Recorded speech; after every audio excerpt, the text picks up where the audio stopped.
Corvette is a 2003 racing video game that was developed by Steel Monkeys Studios and developed for the PlayStation 2 that would see release in 2004, and the game would also get releases on both the Windows PC, Xbox and even a version on the Nintendo Game Boy Advance. And the game allows you to play through various tracks and races using a multitude of iconic cars from the legendary Chevrolet lineup of cars dating back from the early editions of the Corvette, leading all the way up to the current generation of the time. And you can see all of the different iterations and variations of the Corvette, anything from the original versions in the 1950s all the way through to the 1960s with the Corvette Stingray, the Corvette C4, among many other iconic cars through the generations leading up to when this game was released. And you race across different types of environments, anything from like city streets within LA, Chicago, even to more desert and more barren type of environments through a variety of different game modes, from quick race to arcade modes, even a career mode that allows you to unlock additional versions of the cars and even more tracks. That also allows you to customize your cars as well by upgrading various features to increase the overall speed so that you can gain an advantage in the races and to win trophies and to win various different championships. Now the game itself, while it has some unique ideas and it has some good features, it was still met with mixed reviews. That while it does have an iconic branding name attached to it, as with a lot of racing games on the PS2 that had iconic car brands attached to them, a lot of these games were never as well executed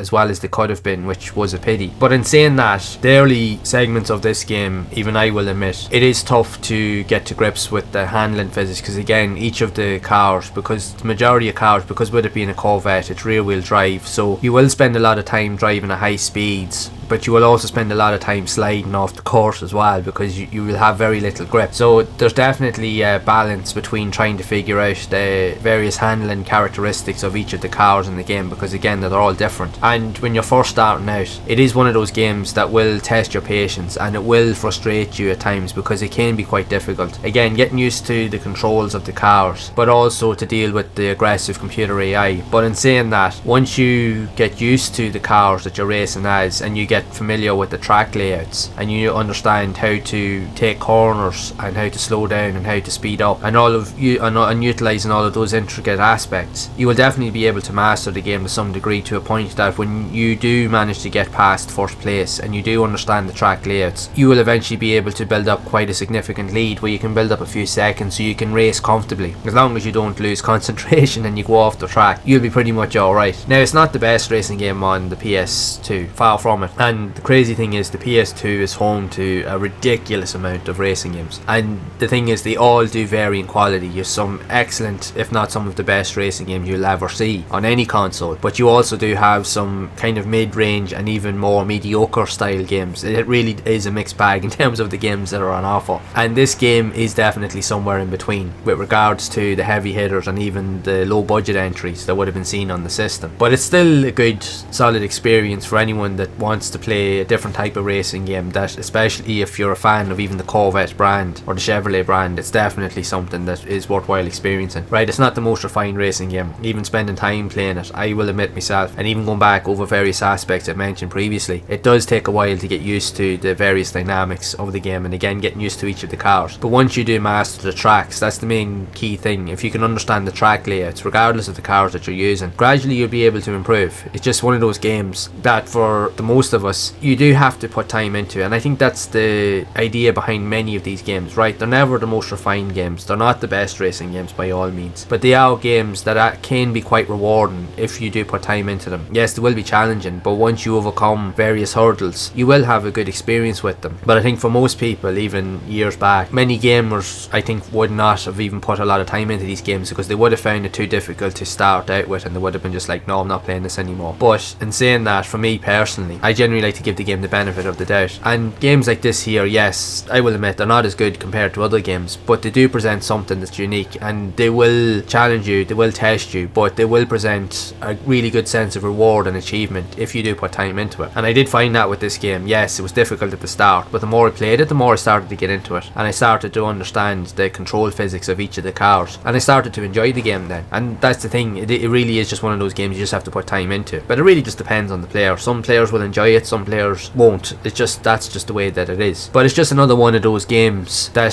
is kind of on the middle ground of the PlayStation's catalogue of games. But again, for me personally, it is one of those games that I do genuinely think is worth trying, even if you just want to try it in short bursts to see what you think for yourself. But I would love to know your thoughts on Corvette for the PlayStation 2, if you have played this game at all, or do you even enjoy these type of mid-range racing games that were released on the PS2, and if so, what did you think of them overall? I'd love to hear whatever stories you do have of this game, so be sure to share it down in the comments below. And if you have enjoyed this video, make sure to leave a like, subscribe to the channel and hit the bell to be updated of future videos. And if you would like to see more content around other racing games also seen on the PS2, you can check out that playlist here on screen to see more of those games in action. And I will see you all in the next one.